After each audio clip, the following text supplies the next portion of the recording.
Welcome, everybody. It's Captain Matt here with our Sunday evening Q&A. Let a few folks jump on here. Welcome. We will be getting started here in just a moment.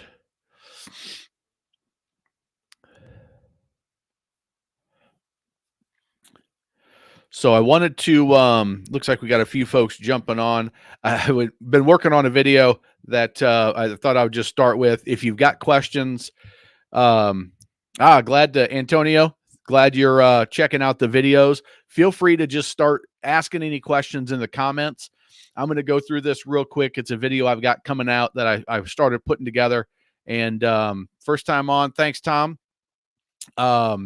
Feel free to ask any questions in the chat or the comment section if you're on Facebook or YouTube or wherever you are. What do you think of the new hat? I just got the new hat to go down to IBEX, the International Boat Builders Expo down in Tampa this coming week. So just a couple things not allowed on my boat. Thought this would be fun. Thank you for the nice words, Tom. I appreciate it. Hopefully you've watched the used cruiser video. That's a pretty good one for somebody looking at even a new cruiser if you're looking new. So the first thing not allowed on the boat is anything with the orange dust on it. Cheetos, Doritos, cheese balls, red wine for obvious reasons. It's anything red is just bound to spill on the boat. Red Gatorade, red drinks of any kind.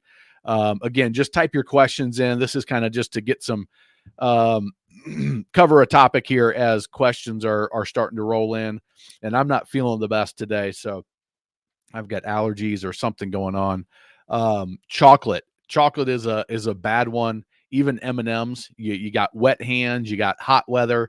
It's just a bad combination there. Smoking, if you're on a boat that's not smokers, that can be a very bad thing. Those ashes are just bound to blow back into the boat, especially if you're going at any speeds. There might be a little tailwind, and it's going to blow back in. The plastic bags, they're super bad for the environment.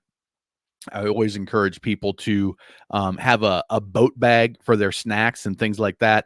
And also, if you don't have a boat bag, paper bags are less likely to blow out.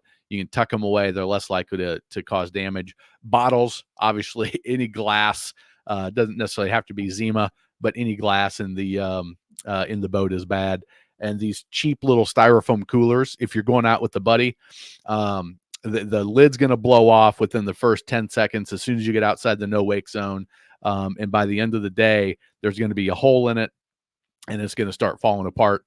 A lot of people have the no spray sunscreen policy because it leaves this weird little residue stain kind of on the seats in a lot of cases. So if you got any questions, feel free just to ask your questions, and I'll put them up on the screen and give you my best answer or my opinion or whatever I've got. Red. If you've got somebody on your boat with what looks like newer clothes that are red, a towel, a shirt, a swimsuit, you definitely want to either have them wash it or make sure they know that they need to sit on a towel all day, because that will easily bleed over onto the upholstery. It almost always happens with new boaters on their new boat or new to them boat. Somebody gets a new swimsuit, and when it happens, you'll talk to them and they'll say, "Hey, what happened here?"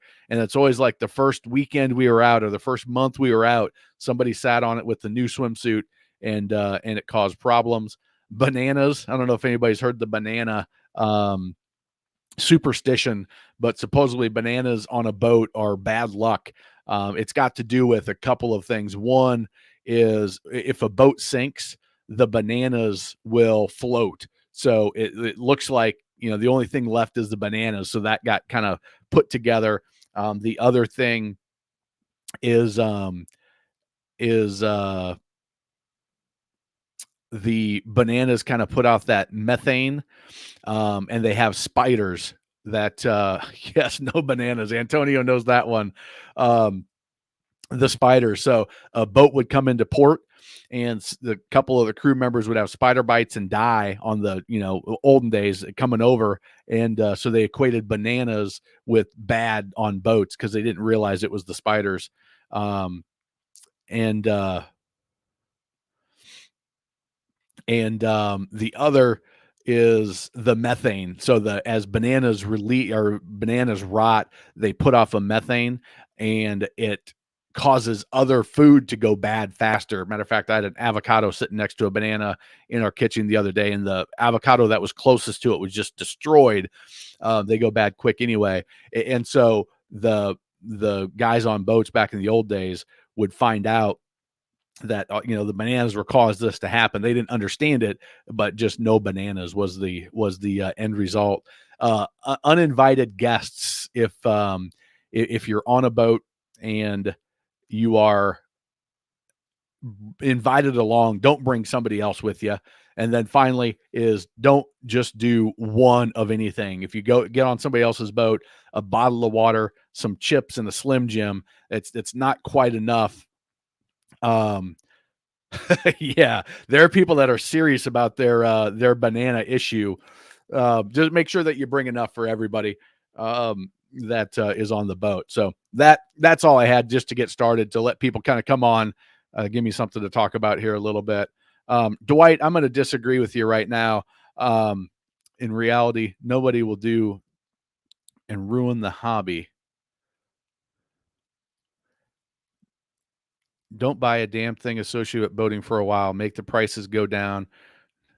Yeah. If you want a boat, I say get a boat. Understand that prices are inflated right now, but it's going to be that way for at least another year, if not 2 years. And your kids are only getting older. If you're not making the memories now, guess what? It's just not going to happen. So I totally disagree with that. What I do agree with is make sure that you are getting um, the right boat and the best value you can right now, and understand that it may cost you a little bit more over the long run, but is it worth it to you? That's the answer. Just that it's too high, I think is short-sighted and off. But yeah, prices are definitely inflated right now. There's no denying that. Um, so if anybody's got any questions, I would be happy to answer them.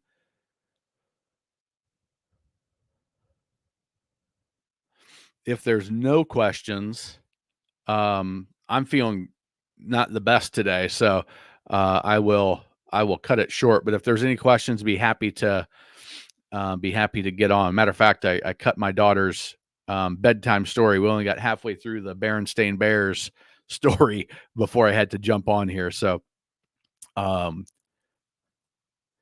if you got any questions, anybody, Tom, if you're still on about the 30-foot cruisers, be happy to answer anything for you. Antonio, I know that you said you just started watching. I'm not sure if that meant you were in the market for something, or if you just kind of stumbled across the channel and found it interesting. I definitely appreciate everybody that watches the channel. I try to respond to all the comments as if I can. Yes, my daughter needs a bedtime story. The youngest one. So she gets her stories and snuggle every night. She doesn't like to go to bed without it. And I love to do it.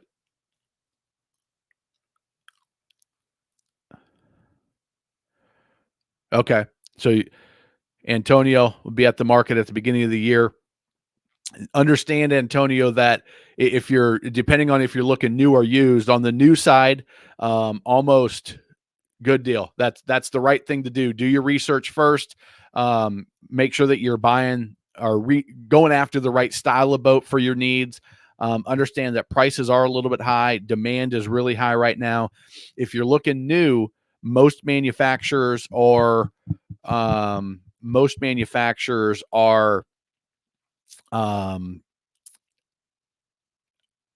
trying to catch up with demand. So the dealers probably won't have the boat you're looking for on the showroom floor. If you're looking pre-owned, it's kind of slowed down a little bit, but it they're still going pretty quick. What I mean by that is I talked to a bunch of sales guys at a retirement party for the dealership I used to work at, and they said instead of the boat being sold before we even have it in and cleaned up, he said now it's taken us about a week to get it sold after we bring it in. So it's just get all your ducks in a row, have your financing together. If you're financing a portion, know exactly what you want, know how to inspect it, have your surveyor lined up if you're going to survey, and you'll be in good shape. So Tom, I'm curious what level of income you would suggest for a certain price boat. Let's say $200,000 boat. What income would you suggest? So most of them are going to have, on the lending side, they're going to have a debt to income ratio of, they don't want your total debt to be over like 35%, and that's gross. So on a $200,000 boat, you're going to be required to put 10, maybe 20% down. So that's a $180,000 loan. $180,000 loan at today's market rate ballpark. I'm not a lender by any means, but I follow it close enough. 180,000, let's say 6%, which is probably high. 20 years, that would be a $1,300 payment about. So if you divide 1,300 divided by 0.35, they would want at least about a $4,000 income there. Now for me, I'm going to say, don't stretch yourself on the boat. If you're financing, and this is the right question you should be asking next. Tom, I've done a video on the real cost of boating, and I talk through everything that you're going to have as it relates to the cost of buying your boat. So in your local area, probably after the boat itself, the next biggest thing is going to be where you're going to store it. If you're going to store it at a marina, make sure that they have availability for the size and style of boat. If you're, what'd you say, a low 30-foot cruiser. So if you're going to leave that in the water, make sure that there's a marina, make sure it's got the amenities that you want and need, power, water, bathhouse, yacht club type pool and restaurants. I don't know what area you're in, Tom, but all of those things are going to dictate the level of cost associated with it. And then you've got maintenance is probably the next biggest one on a boat that size. So you're going to have, maybe a twin engine, depending on, if you're a 30-footer. If you're a 34, you're probably getting close to a twin on most cases, depending on the exact style of boat you're looking in the cruiser category.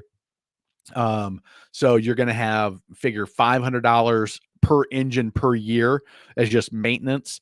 And then if you're going used, the older the boat, the more you need to put aside for repairs, because stuff is going to break. If you've got a generator, put another $200 a year aside for generator maintenance, just the stuff you have to do: oil, gear lube, impellers, anodes if you're leaving in the water, hauling it out to wash the bottom every year. Again, depending on your area, that may or may not be a requirement.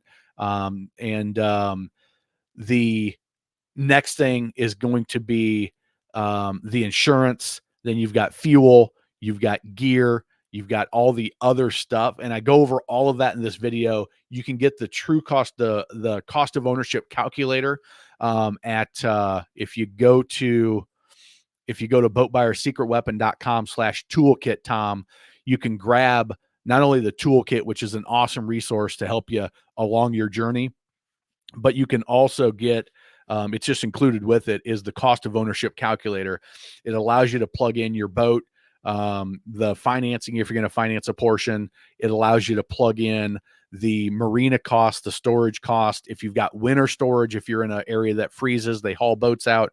Canada, yeah. So, you look at all of that, and if you watch that video and then you get the toolkit, it will shine a light on almost everything and we talk about it in the First Time Boat Buyer Academy as well, in even more detail. But go through that. It'll give you a really, really accurate picture of what it's going to look like to own a boat, the style of boat in your area with your situation. And then that's going to allow you to say, all right, if I want my debt to income ratio to be under 35%, maybe I'll put in all of my boating expenses to make sure that I'm comfortable, so that I don't get cash strapped and feel like I got to get onto my boat every day. Otherwise it's I feel bad that I'm wasting money. And two, to make sure that you don't stretch yourself too tight, that, if you do come into our air conditioning just went out a couple weeks ago. I had to spend several grand on an AC unit. Well, if I was struggling just to get all of my payments made and I didn't have that cash put aside, it could have been in a bad spot. So just make sure you don't get in that spot. I think that's what Dwight was hopefully referring to in his comment, is you don't want to be overextended on your toy. It just puts too much pressure on it. All right. So let's see. We got Yoda Khan, best boat for tall people. All right. So I'm 6'2". So you got a few inches on me. My brother's 6'5". It depends on what you want to do, Yodakan. If you are looking at a cruiser, and you really need that headroom, that's one thing. If you are just a pleasure boater, and give me a little bit more of your situation. If you're a pleasure boater and you want to do some water sports, the only thing you really have to look out for is how high if you have a tower or a bimini, how high that is, because a standard bimini, you're probably going to be real close to hitting your head on that bimini top. If you're in an area where you need that shade, you may have to go to a custom canvas guy and raise it up. If you're into water sports and you want to do some wakeboarding and things like that, some surfing, and you got a tower, you're gonna have to duck. My 6'5" brother would hit his head on several of the arches. I could always get through. I didn't have an issue on even a 19-foot with a tower, but my brother at 6'5" does. So it's more a matter of, first think about what you want to do on the boat, and then if it's a cruiser, now you got to get pretty big for you to stand up in a cruiser. You got to be probably close to 40 plus, I would think. I can stand up pretty comfortably in most 34s, but at 6'7", you have to get pretty big to get that type of headroom, if that's the right style for you. Give me some more detail on your situation. I'd be happy to talk more. If you want a 2,000 boat, you should be able to piss away at least $4K per month in total. Yeah, test boat, I don't think that piss away is right. I think you're very welcome. Plastic on PE boats. I'm not sure what Tessboga, what plastic boats are you talking? Are you talking like kayaks and things like that? I'm not exactly sure if you're talking like the Trophy, they're poly. What is it? I don't remember what Trophy was using there for a while, but they had kind of a plastic hull. Was it Trophy?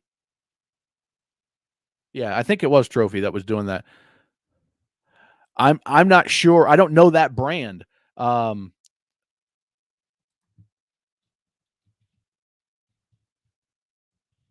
all these boats. I'm just doing a quick search here to see. I don't know that brand at all. It looks like they've got ribs and dinghies, but that 500R Pro, I just don't know enough about it. It looks to be like just a little runabout, kind of a little dinghy. I would compare it to like a 13 whaler or something like that. Just something that's real easy to get around in. I can't give you any insight on that. I don't know enough about them. I've never seen them. I've never seen them to say. I need a fishing boat that can do between 800 and 200 miles round trip. You're gonna be hard pressed, unless they've added to the fuel tank. That 80 is going to be pretty easy. It's a Dutch brand. Okay, yeah. Um, Rotomold. You know that the Rotomold. Antonio, I'm going to come back to you. Okay, I want to go back to Test Boga. Um, yeah, the Rotomold um, polyethylene. I want to say that's what Trophy was using for a while, and I think it worked pretty well. I saw one that was pretty well used and had a lot of wear and tear on the interior. Exterior seemed to be rock solid.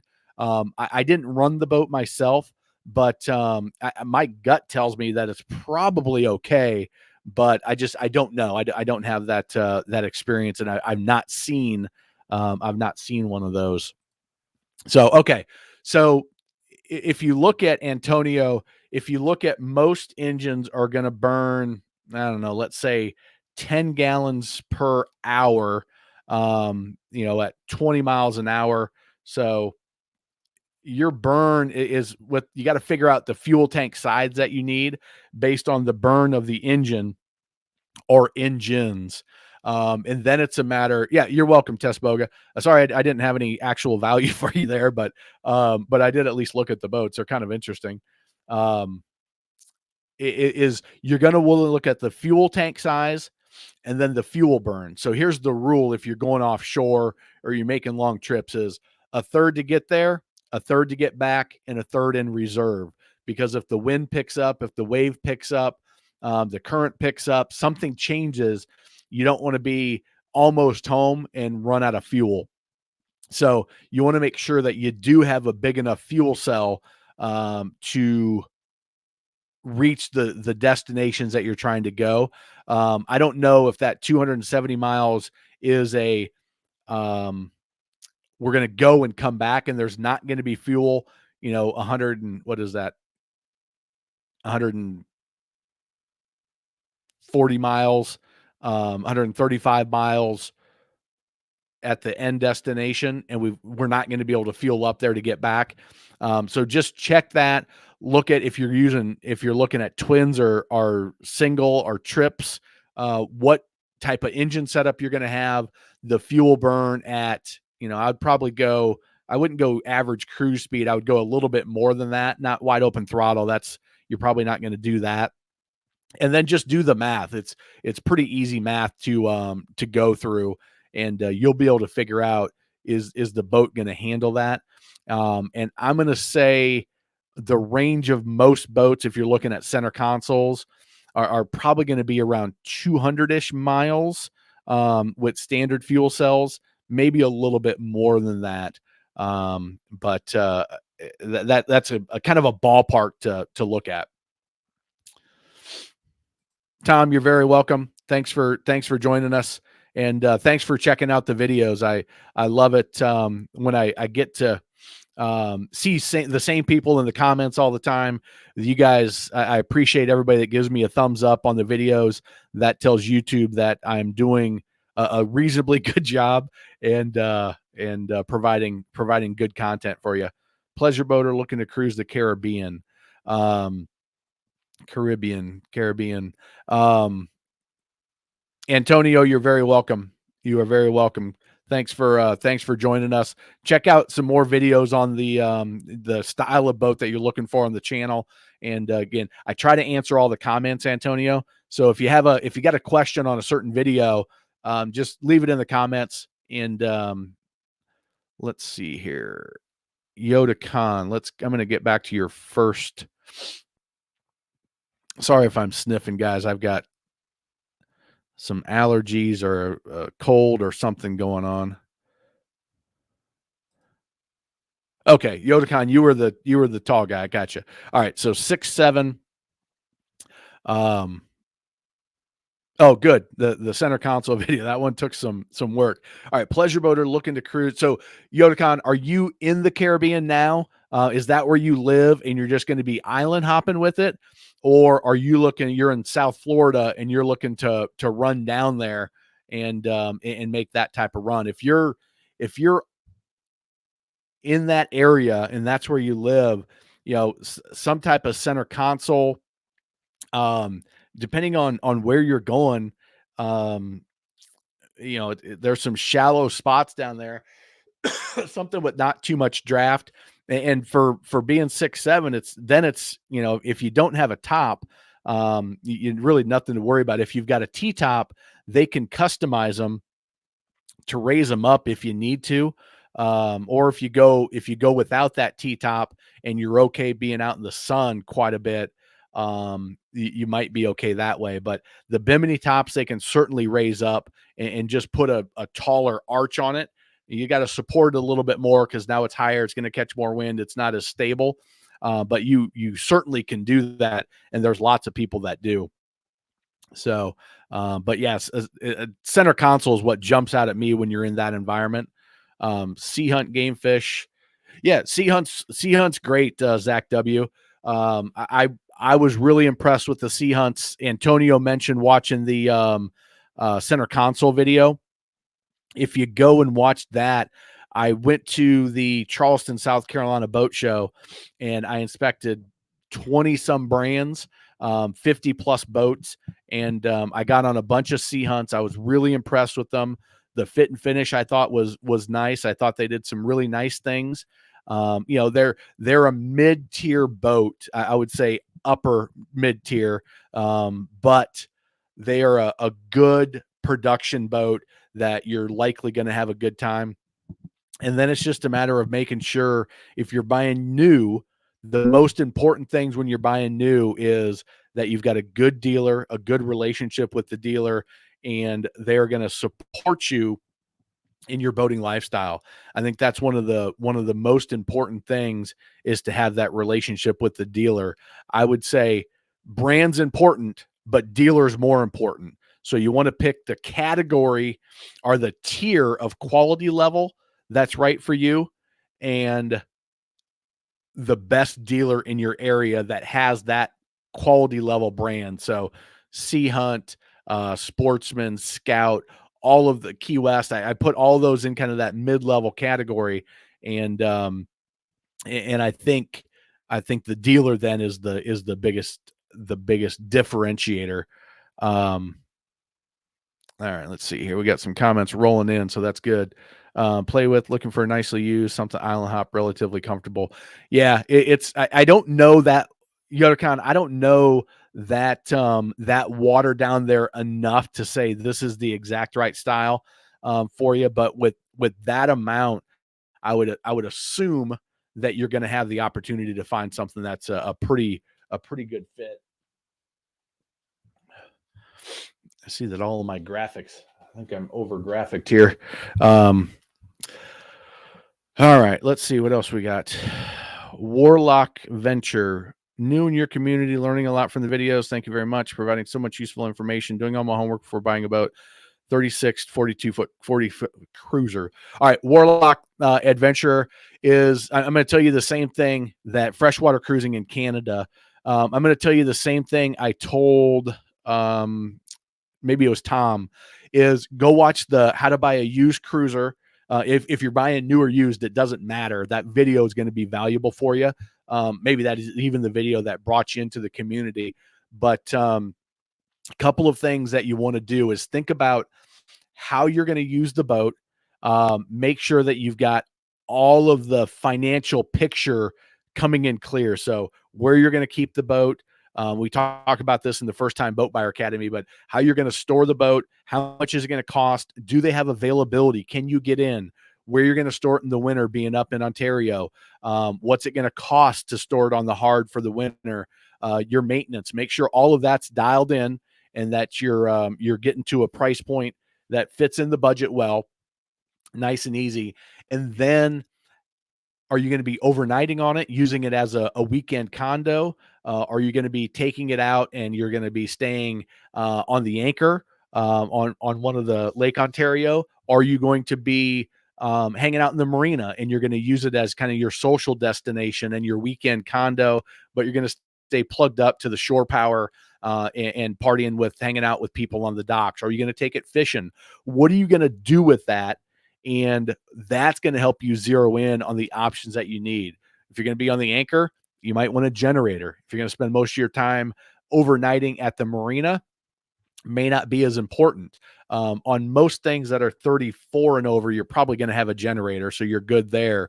And then it's a matter of who's going to be on the boat with you. Is it just you and one other person, or are you going to have a family of four? And make sure that go down in the 36 footer or the 40 footer that you're looking to hang out in, and just spend an hour down there with the people that will be on board.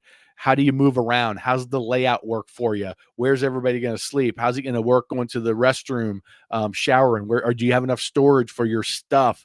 And as you spend just time sitting down in that cabin, that's going to be a big part of it. And then again, if you're wifey, maybe a few kids, we have five. Oh, yeah. So weekend mostly with five kids.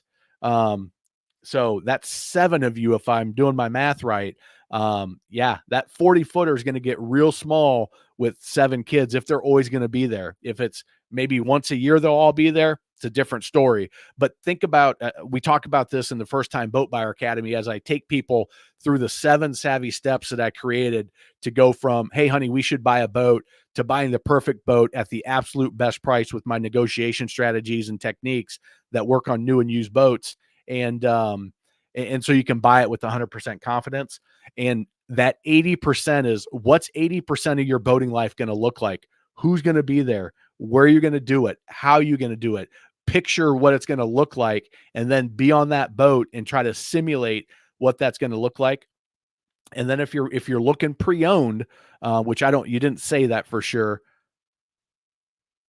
Okay, yeah, good. So with that, then yeah, it's kind of a fun adventure that one weekend when everybody's there and you're all climbing all over each other, and that's fun. But to do it, twice a week or twice a month it's not going to be as much fun. But um, and then make sure if you are going pre-owned that you do a survey and you really get into the nitty gritty of all of the systems, the generator, the pumps, the seacocks, the strainers, all of that stuff that you want to check up. And yeah, hey, Warlock Adventure, Tom Brown was also up in the Ontario area.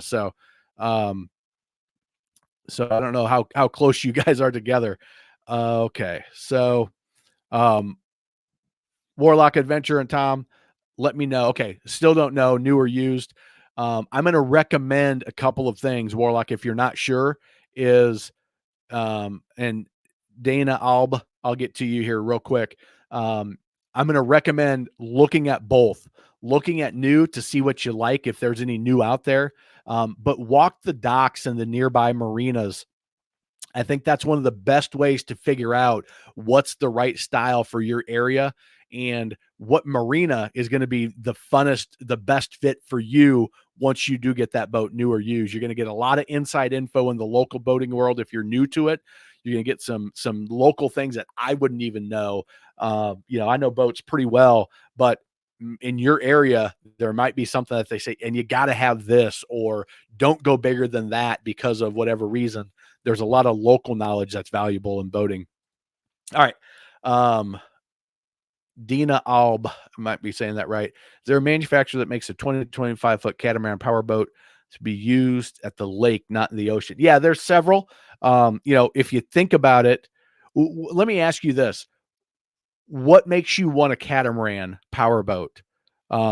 Because the reality is a pontoon is a catamaran. I mean, it's just aluminum catamarans versus fiberglass. So what makes you want to do the I'm assuming the fiberglass? Is there something specific? Warlock Adventure, you're very welcome. You're very welcome.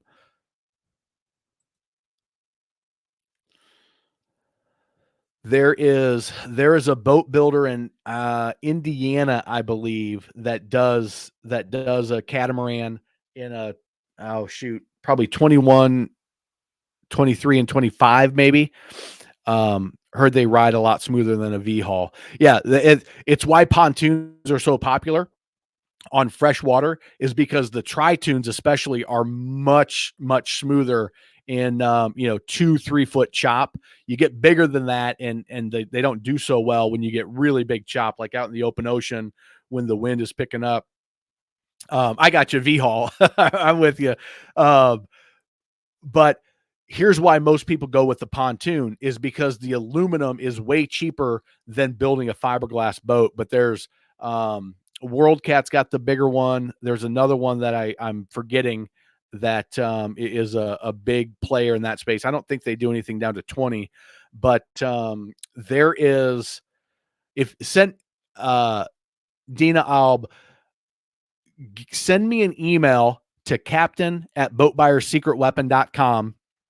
Send me an email there and say, hey, who is that catamaran company that does 20 to 25 foot catamarans? It's a small family owned company. My gut tells me they don't build but 50 boats a year. Don't worry, spelling is not my strength either. So, but send me that email, captain@boatbuyerssecretweapon.com, and I will look up that company. I know them. I've done a little bit of research on them because it's an interesting company. That and they're in the Midwest. I just can't think of the name right offhand. Zach W. Splendor 24. Cat, it was nice, not amazing. Handled water very well. Zach W., were you offshore at the coast, or were you in an inland lake?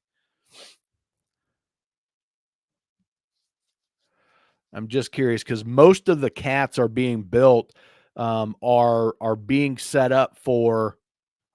Let me see if I can find this while we're here. Moran builder in Indiana.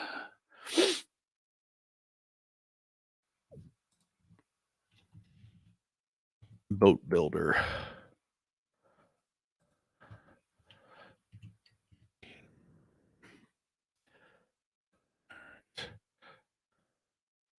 Splendor. Is that the one that yeah, I think that's the one.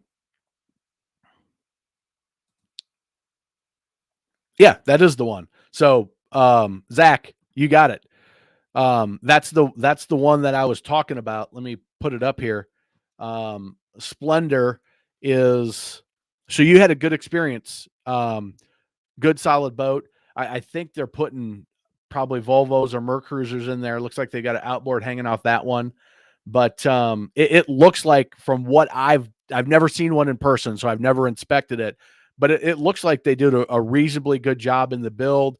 What from what I can see, and they've got a patented soft ride design. Yeah, so Zach had it for 12 years. It's a small company. They're not building many, I would guess. Like I said, if they build 50 a year, I would say that's probably in the ballpark, maybe more now. But here's the thing: is if you're on a freshwater lake, the pontoon is probably going to be less expensive. And other than looks, if you just, I can't have a pontoon. I would rather not have a boat than have a pontoon. And that's a valid, nobody needs a boat. So your pride of ownership is key. And if you don't have that pride of ownership, then the best value in town doesn't matter. Make sure you get something you love. And if you say, hey, that's a style I could love, and I get the smooth ride of a catamaran, it's a win-win. But yeah, that's the builder I was thinking of. Thank you, Zach, for sharing that. All right. So we're coming in on 40 minutes here. All right, so I answered that question. Zach was helping out. Zach, thank you for adding value. It's one of my favorite things in the comments, other than having people say that I love your channel and giving it thumbs up, and that of course my ego is stroked a little bit. But I also I love it when somebody says, hey, this is some value that I can give, and this is my experience. I've had this boat, it was good. I had this boat, it was bad. Here's something that you might want to think about. Fast for their style, 40 knots, just me and fuel with the 5.0. And that was on what'd you say, a 24? Yeah, 24-foot Splendor. So I love it. If you guys, I know a lot about boats. I've been around a lot of different scenarios. I don't know everything there is to know about boats. Matter of fact, there's probably more that I don't know than I do know. So anybody that's got real valuable insight and experience is Yeah, not thrilled about the pontoon. I had a sense that might have been it, because you've got to have that pride of ownership. That's important with the boat. It's a part of it, and if you don't have it, you're not going to be happy. Um, so I think that's a reasonable reason to make a decision. But I do love when people are adding value in the comment section over and above any expertise that I may have or experience that I may have, because there's so many different environments. I mean, there's people from, we've had New Zealand, Australia, the Netherlands. The other day I had a comment, um, and that international world for sure. But if you're boating up in the Pacific Northwest, it's different than my boating experience here in the Southeast. It is. And so that expertise is always appreciated. All right, what else we got? We're coming in on 45 minutes here.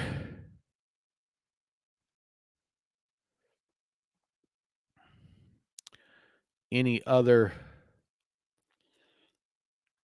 Any other questions? Anybody else out there? We're up to 21. I think this is the largest group that we've had on the live so far. So I think I'm going to continue doing it. I'm gonna I think I might push it back to 8:30 so I don't have to miss story time with my daughter. She should be going to bed at 7, but that doesn't or 7:30. That doesn't always happen. The good size bow rider for Lake Erie. Brian, tell me about what you're going to do out on the water. So, are you going to be going during the weekday? Are you being going on the weekend? Are you going to be running across Lake Erie? Are you going to be doing water sports? Tell me a little bit more about what you're doing. But again, this is where local boating knowledge comes in. I've not been on Lake Erie, so I don't really know. My gut would tell me 24 plus probably is right. If you're really family cruising, retired, yeah, my gut tells me 24, but is a good size to start with. That's going to get through most chop in most situations. And then on a big body of water like that, you've got to pay attention to the weather, and you not only got to check it before you go out, but you have to pay attention to it while you're out on the water. Yeah, if it's just your wife and your dog and yourself, and you're going to be, hey, we're only going to go out on the calmest of days, and we're not going to get too far from our marina or from our boat landing. Then yeah, I mean, if you're in a 20-footer, you can do it if you're cautious. If you're in an 18-footer, you can do it if you're cautious about all of the other stuff. And again, this is coming from just a general boating experience, not a high level of boating experience on Lake Erie. How quickly the storms come up. It would be a great opportunity to walk the docks, go talk to some local dealers, and get the local flavor on that one. I think that's key. Particular videos thinking about that you want to do? Well, Tom, I am going down to IBEX tomorrow. I'm actually leaving for Tampa. It's the International Boat Builder Expo. So this is where all the manufacturers send their buyers to, and the owners in a lot of cases, like Splendor will probably be there, that we were just talking about. Sea Hunt will probably have reps there that are going, and they're looking at resins, they're looking at hardware, they're looking at I've got a demo set up with an electric motor manufacturer. They're going to take me out with a builder that's looking to put them on their boats and show me those. I've got press credentials. Somehow my dumb little YouTube channel got press credentials for this big major industry event, which is kind of funny. That's why I got the hat, so I could wear the hat while I'm down there. But Hydrofin, the guy that built the hydrofoils for pontoons, I've got a demo set up with him on Tuesday to check out that. And so those are some videos that are in the hopper. Whatever I learned down there, they've got very tight video standards. On the demos, I'm going to be able to do it because it's out in the water, and I'll get permission from the vendor. But they'll be releasing things. Honda has some things they're announcing. The engine manufacturers will be there. basically everybody's going to be presenting their latest and greatest stuff. And so those videos are in the plans. I've also got, if you see this right here, this is my list of videos that I've kind of brainstormed: how fiberglass boats are built, the best pontoon floor plan for pleasure boating, um, buying an old boat, pros and cons, 10 worst nightmares for new boat owners, the worst boats you can buy. I kind of did one similar to that. Um, uh, must have options when ordering a pontoon and which ones not to waste your money on. So these are just, this is kind of what I do is I'll sit and I'll make a whole list of videos, 20, 30, 40, 50 videos.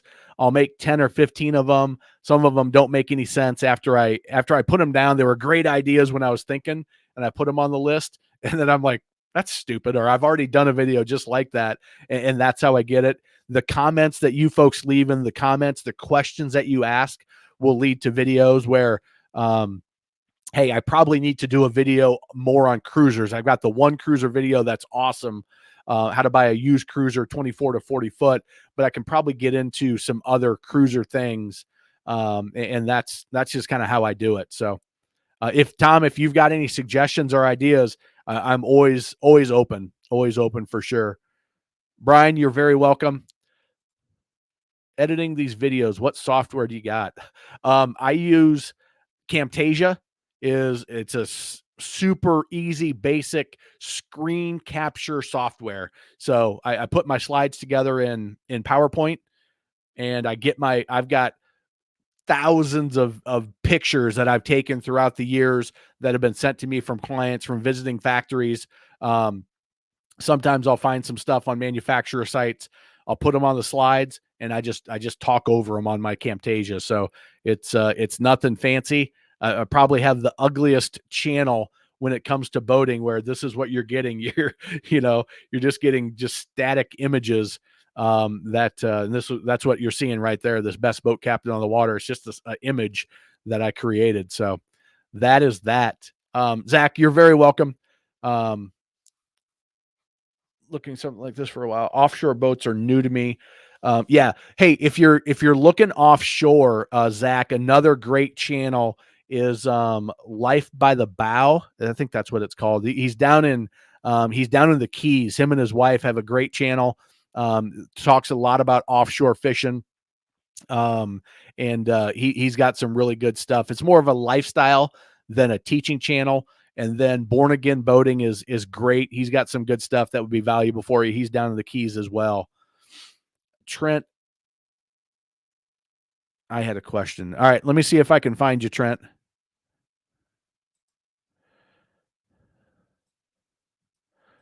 I'll talk about this. I did a review of the Sea-Doo switch, so you can get my thoughts there. There's a video where I did it. I've talked to a local dealer here. Trent, I'm not seeing your comment or your question, so retype it for him. Oh, there we go. There we go. I'll get you next, Trent. So watch that switch video, and then you can get my take on that. What are you hearing as far as lead times on ordering a pontoon, Sylvan or Bennington? All right, so what I understand is that Bennington is really far behind. Sylvan, there's somebody in my comments, or somebody that went through the First Time Boat Buyer Academy, which is a paid program I have to kind of, I systematize it. I make it real easy for people to go through the process to buy, instead of, you can watch 20 of my videos and get a lot of the same information, but I try to put it in a easy to consume package with that, and just, a way to monetize what I'm doing, and to make a little bit of money on it outside of just the ad revenue. But they ordered a Sylvan. I want to say they were 3 months out, but I talked to a dealer. I was at an event where Brett McGill and the VP of Marine Max were at this event, a retirement party for a guy I used to work for. And they were saying that in the 5 stores in the Southeast have over 200 boats on order. Couple of their branches, couple of their stores are Bennington dealers. and they've got a ton of them on order. So my gut tells me if you're to order today, you're probably January, maybe February to get your delivery.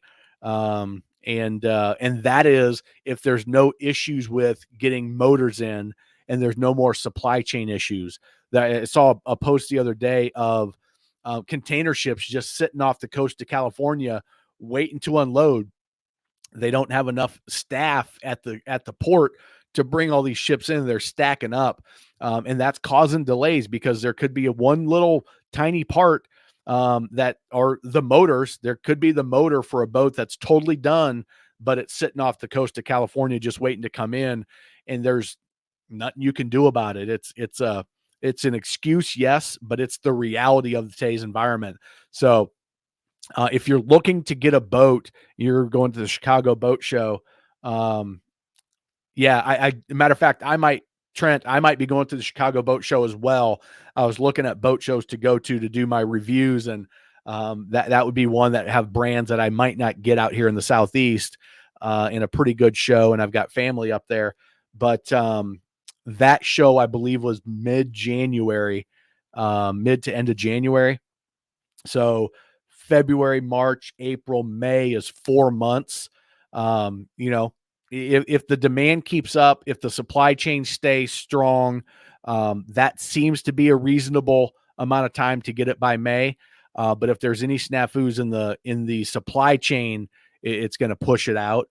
And the other thing is that if the demand peaks, you know, I've been telling this with my COVID updates and my market updates that if you're looking to get a boat, you know, 6 months out from order to completion, it shouldn't be catch you off guard. Because here's what happens. Depending on your dealer, I'll give you just real quick. I'm going to go into some inside info on the industry. So what happens is the manufacturers say, okay, we've got 5 production lines and we can build this many boats, and we're going to allocate this many boats to go down on this model. Okay. So I don't know, Trent, if you're looking at a pontoon or a bow rider or whatever, it doesn't really matter. Pontoon based on your Sylvan and Bennington comment. So Bennington's got, we'll say they've got more than this. They've got five lines of production that they're going to go down. They say, all right, based on our staffing, based on the materials that we can get, we can build 1,000 boats this year. That means we're going to divide by time, 12 months out of the year. We're going to divide by 52 weeks, and we can build a boat in, let's say, 2 weeks. 2 to 3 weeks is probably a reasonable amount of time to build a boat, maybe a little bit quicker than that. And so we can build this many boats. Here's how long it's going to take. Now, dealers, how many boats do you want? And they say, okay, I want 50. I want 100. I want 6. And they allocate to these dealers, and they say, okay, dealers, here's the deal. You get 100 boats. You get 25 in the first quarter, 25 in the second quarter, 30 in the third quarter, and 20 in the fourth quarter. And that's your allocation. Within that is probably an allocation for S models in Bennington and the Q models and the R models. So depending on when your R is scheduled to go into production and when they have R's running down the line, that may determine that they might be on a 3-month turn to get it done, but that dealer doesn't have a production spot until third quarter. And they'll do some finagling to try to make it work. But sometimes your time is pushed off just by the sheer nature of the dealer that you're buying from. Now, that's in the normal environment. In this COVID environment, they might be doing a lot more of shifting and shuffling and being more flexible, but that's traditionally how it's done on the build time. So that was probably a little bit more in depth, and I generalized a whole bunch in there. So, but yeah, Zach, you're doing yourself a favor subscribing to both of those. They're awesome channels, very knowledgeable folks, and fun. Jingaran, do you ever watch Cruising the Cut? I don't know that one. Oh, you know what? I think you might have mentioned that either on the last live or another one. I think that's an Australian, or it's an overseas channel in just this rough conditions. I want to say that I have seen that. And I think it might have been you or somebody else that brought it up. So, all right. Um, I bought a 21-foot pontoon a year ago with the 115. Now I wish I had a tri-tune with more horsepower. Buyer's remorse. Yeah, Russell, that is recently got a quote from Barletta, 3 months lead time. That sounds about right. Barletta's in a fortunate position that they're a newer company, so they were expanding rapidly anyway, and they were planning on building another facility, and they all had all that in the works before COVID hit. And then Winnebago came in and bought them, whatever, 6-8 months ago. And so now they've got the financial resources, and they were already on that trajectory. So if they can get their supply chain in order, they're going to be probably faster on the turn times than some of the others that were already at a capacity where they said, man, Bennington, you can't expect them to build much more market share, but so they weren't probably planning on many expansions other than just whatever they felt the pontoon market was going to expand. So what's the trend of preference inboard to outboard motors on freshwater? Well, you're seeing a lot more inland dealers. Yeah, Trent, I'll see you in Chicago. Look for this face, probably this hat. I told my daughters I'm going to get them Boat Buyer Secret Weapon shirts to walk around the boat shows that they go to with me because they love a good boat show too. So look for me. If you see me, say hi for sure. So here's my take on it is I think stern drives are awesome for freshwater. If you're pulling your boat, you're a trailer boater, you're in a marina, you have your boat on a lift. I love the IOs, the stern drives, the Mercruisers, the Volvos, because it opens up the back of the boat, which is you'll throw the anchor out, everybody jumps in, you're floating on noodles, you're listening to music, you're having a good time just coving out on the anchor. I don't think that's going to go away. With that said, it certainly is nice to be able to. I'm in North South Carolina. I'm right on the border. My backyard is the border of North and South Carolina.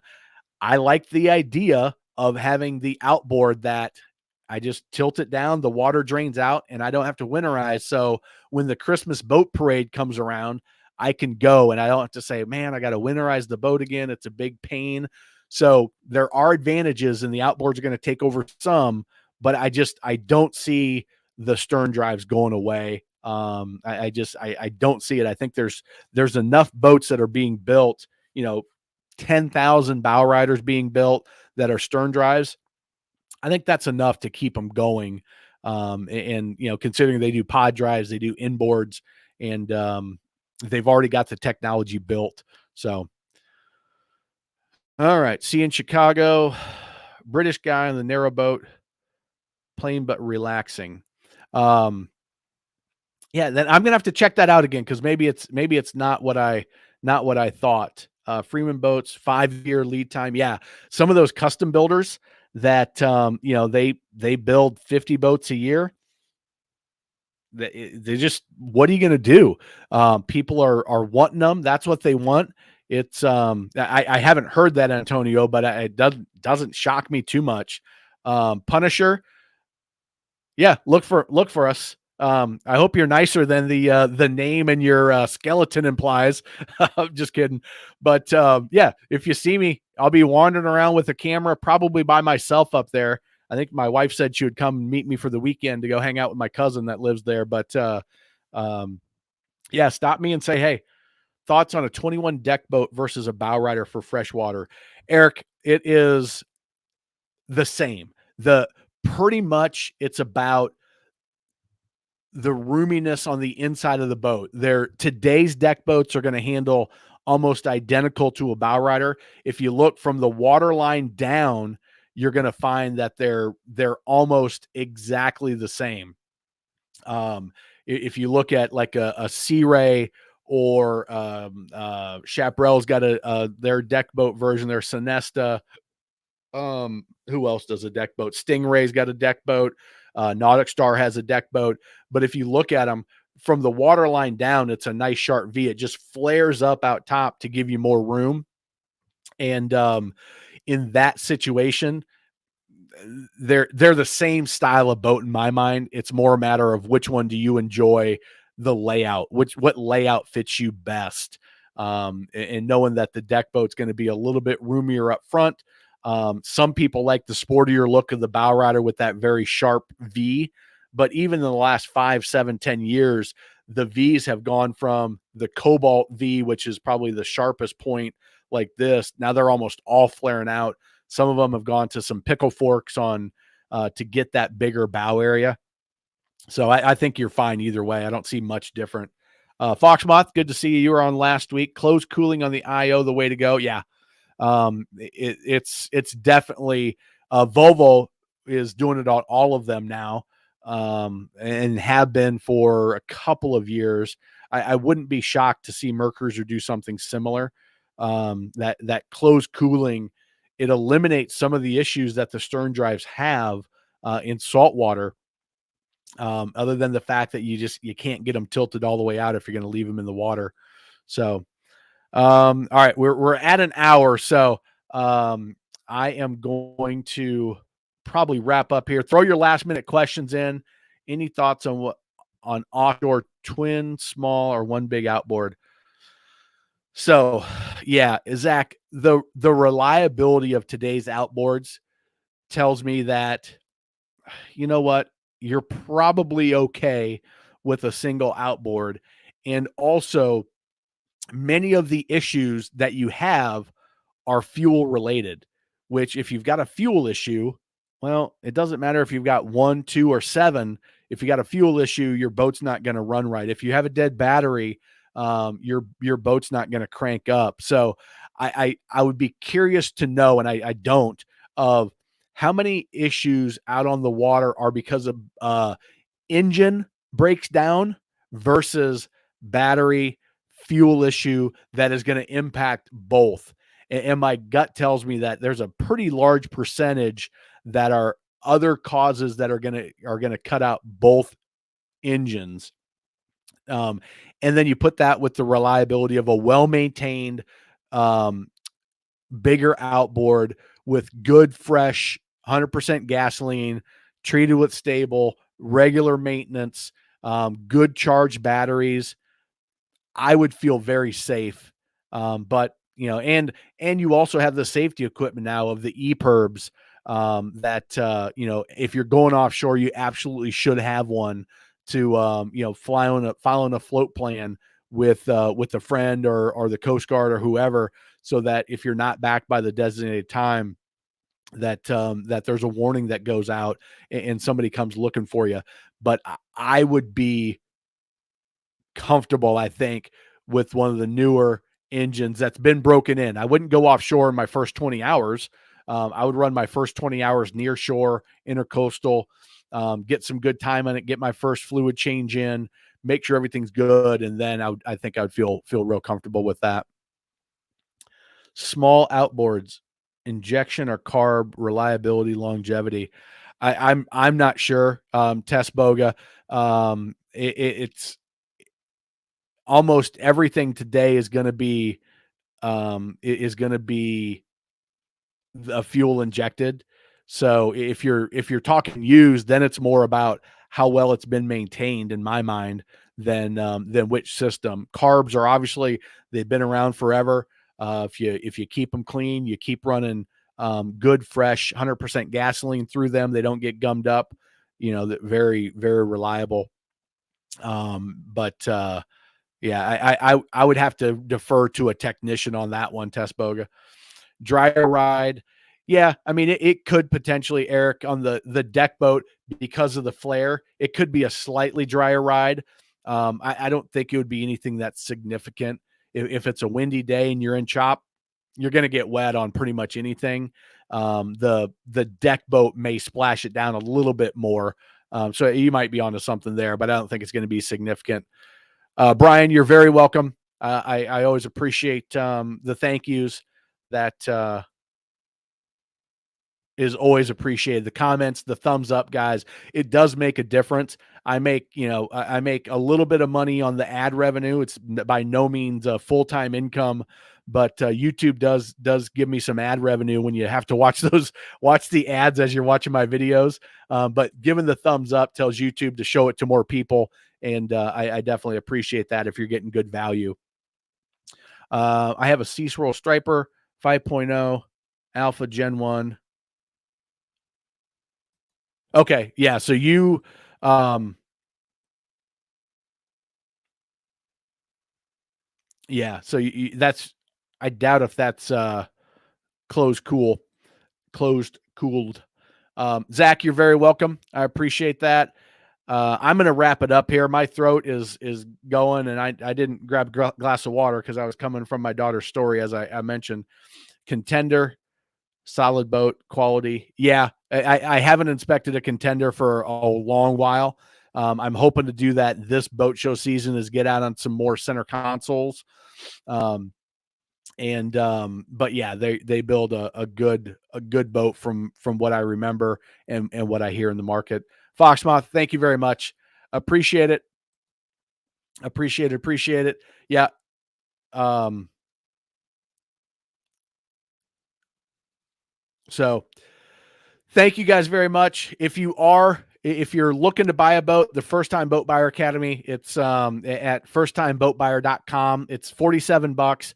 I walk you through the 7 steps from, hey, we should think about buying a boat, to how to inspect it, how to choose the right one, the financials of it, the paperwork. The negotiation is incredibly valuable. You'll, even in this environment, you'll save some money with it. And then step 7, making sure that everything's right, so you don't get into a bad situation. New boats, used boats, dealers, private sellers, we cover it all. It's a great value at it might be 77 now. I think we bumped the price up. And then, of course, the best boat captain on the water. If you're a first-time boat owner and you haven't hired a captain to train you on your boat, then this best boat captain on the water training is an absolute necessity. In addition to the boater safety course, the boater safety course is awesome in your area. You get the local flavor, the best boat captain on the water. I take you out on a boat, a pontoon, a single engine V-haul, and I show you how to operate it so you have total control of your boat. So you go from being nervous, scared, fearful, swearing at the dock when you bump into it and cause $1,000 worth of damage, to having total control of your boat. And the people that have gone through it have, you see a couple of their interviews on the channel and on the YouTube or the Facebook page. So it's an awesome program, 100% money back guarantee on everything I do. If you don't love it, tell me. You get a refund for any reasons, no questions asked. If you say refund, I'll give it to you. If you're trying to screw me, I don't care. That's just the way I want to run this thing, is give as much value as I can for free. If you want to help support me and contribute financially, the programs are a great way to do that. You get additional value. But if for some reason you think it's not what I said it was going to be, give you your money back. I don't care. It's less than $100, but it just helps me keep doing this and investing the time. So thank you guys. We will be doing this. I think I'm going to push it back to 8:30 next week. And we are, if you got here from Boat Owners United, we are doing on Tuesday while I'm down at IBEX, I'm doing the drawing for the 5 free best boat captain on the water training. If you're interested in that, go to Boat Owners United and go to their page, and there you'll find the post where it's a big long sponsored post. You can put your name in there, and I'll do a drawing on Tuesday. I'm going to give 5 of these away, 5 of the best boat captain on the water trainings away. If it could be you, that would be fantastic. All right, guys, thanks a lot. Yes, Tom, you are 100% right. Especially if you're getting a big cruiser like that, hire a local captain. I'm working on a twin engine version of this for cruisers and all the bigger center consoles with twins and trips. I just haven't put it together yet. On that situation, if you're new to it, one of the best things you can do is hire a local captain there in Ontario. You can find one at the marina pretty easily, I would imagine. Just ask around. There's somebody that you can pay $400, $500, $600 and take you out, and they'll teach you what you need to know on your boat. And it's incredibly valuable. So, all right, guys, thanks a lot. We will talk to you next week. Remember, life truly is better on a boat.